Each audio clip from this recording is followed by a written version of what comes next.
Assalamualaikum warahmatullahi wabarakatuh. Saudara-saudaraku sebangsa setanah air yang kami cintai, yang kami banggakan, dimanapun Anda berada, kami menemukan sebuah status dari seorang kiai yang luar biasa menurut kami. Dulu pernah duduk di jajaran pengurus BPN. Dia adalah Kiai Haji Ahmad Isomuddin, ini dari Lampung, saudara-saudaraku. Dalam statusnya ini betul-betul memberikan edukasi, pencerahan kepada kita semua. Dalam statusnya itu menjelaskan begini, sejak dulu ceramah Rizik Syihab itu provokatif. Ya memang benar, kami sepakat Pak Yai. Mengajak perang, contohnya asah golo, dan bila terjadi bentrok maka pihak lain yang disalahkan, sedangkan ia merasa benar, kan gitu kan. Ya seperti kasus Pemalang kan, sebenarnya sederhana, kasus yang sederhana menjadi rumit, jadi jelimet kan gitu kan, seakan-akan begini begitu kan gitu. Ya seperti itu kelakuan mereka, iya kan. Padahal sangat sederhana ketika aparat kita, saudara-saudara kami yang ada di Pemalang sudah audensi, sudah melakukan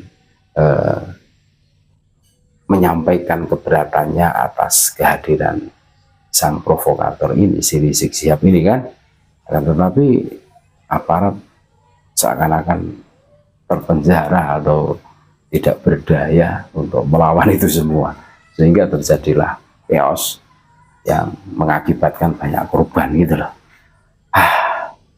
Ketika terjadi seperti itu ya mereka cepat sekali unggah di media sosial, ya kan.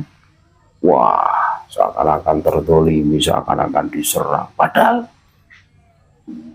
seakan-akan mereka diserang pakai sajam, padahal yang bawa sajam itu golongan mereka. Iya kan.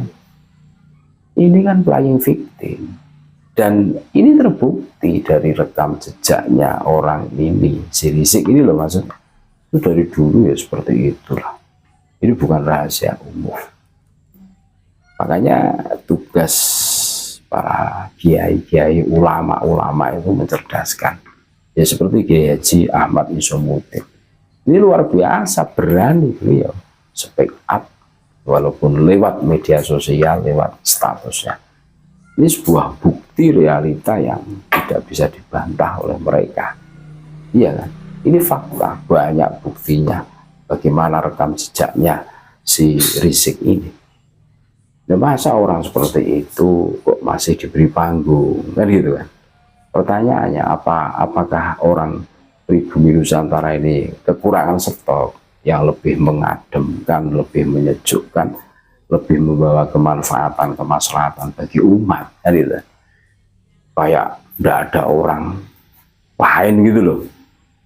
Ini saudara-saudaraku yang harus kita pahami. Dan ini ada hubungannya dengan menjaga negara kesatuan Republik Indonesia. Alhamdulillah sampai detik ini negara kita masih diberi keamanan, kondusivitas, kenyamanan, keamanan negara kita masih terjaga. Tentu ini karena peran kita semua yang peduli dengan negara NKRI ini. Coba kalau kita tidak mempunyai rasa peduli untuk menjaganya, mau jadi apa? Karena banyak orang yang menginginkan terjadi chaos, terjadi huru hara. Kita harus menyadarkan diri kita. Kita sebagai penerus bangsa ini harus menjaga selalu, berkomitmen untuk menjaga. Kita bisa membayangkan seumpama kita berada di zaman kolonial, darah, nyawa, harta tidak ada gunanya. Kita tinggal merawatnya untuk tetap lestari, tetap damai, tetap nyaman, kan gitu kan. Dan tentu penjagaan itu kan ada penyebabnya, ya termasuk ceramah yang selalu tebar provokasi, jangan diberi panggung, ya harus ditolak kan begitu. Jangan sampai orang-orang seperti ini bebas berkeliaran, tebar hasutan, tebar provokasi ke sana kemari, karena tidak mungkin mereka itu ceramah yang baik-baik saja, pasti itu, karena tabiatnya ya seperti itu, rekam jejaknya seperti itu, tidak mungkin lah mereka itu seumpama diberi panggung. Kan ada saudara-saudara kami yang belum sadar juga, ya kita biarkan saja lah selama itu tidak melanggar, ya tidak mungkin, pasti itu, pasti dari berbagai momen-momen ceramahnya itu ngeri kan. Tidak mungkin karena mereka tidak bisa seperti kiai-kiai pribumi, ulama pribumi yang di situ menyejukkan terus menumbuhkan semangat cinta tanah air, itu tidak mungkin mereka, karena mereka mempunyai visi misi untuk menghancurkan NKRI langsung dan tidak langsung, bisa kita telusuri. Makanya waktunya kita bangkit, saudara-saudaraku. Kami sebagai warga negara yang baik tentu harus berkomitmen untuk selalu menjaga negara kesatuan Republik Indonesia. Siapapun orangnya yang berani bikin gaduh, pasti akan kami lawan gitu loh. Termasuk playing victim, hoax yang mereka hembuskan. Ini harus kita lawan.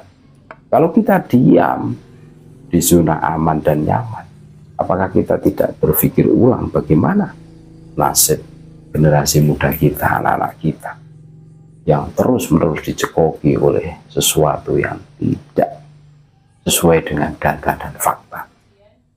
Waktunya bangkit, waktunya melawan. Kita harus satu komitmen. Demi apa? Menjaga negara kesatuan Republik Indonesia. Ini saudara-saudaraku yang harus kita sadari. Jangan sampai negara yang diwariskan leluhur kita berdarah-darah, ya kan, diacak-acak, diobrak-abrik oleh gerombolan orang-orang yang punya ambisi besar, mau bikin khilafah, mau mengganti ideologi Pancasila. Iya, kenapa FPI dibubarkan? Karena apa? Karena ya seperti itu, otaknya itu mau bikin negara Islam gitu loh, NKRI bersyariah. Ini jelas, ini suatu pelanggaran yang harus kita lawan. Indonesia sudah damai dengan ideologi Pancasila, UUD 1945, Bhinneka Tunggal Ika. Rumusan-rumusan mereka itu wah konyol. Ya buktinya apa? Negara Timur Tengah yang punya ambisi mau bikin negara Islam hari ini luluh lantak, ya kan? Remuk perang saudara tidak berkesudahan. Mudah-mudahan menyadarkan kita semua. Status dari Kiai Haji Ahmad Isomuddin ini mudah-mudahan menyadarkan kita semua, menumbuhkan giroh semangat untuk hubul waton minal iman. Kita lawan provokasi, arogansi, feminisme dari gerombolan orang, sekalipun mereka mengaku cucu Nabi, nggak peduli gitu.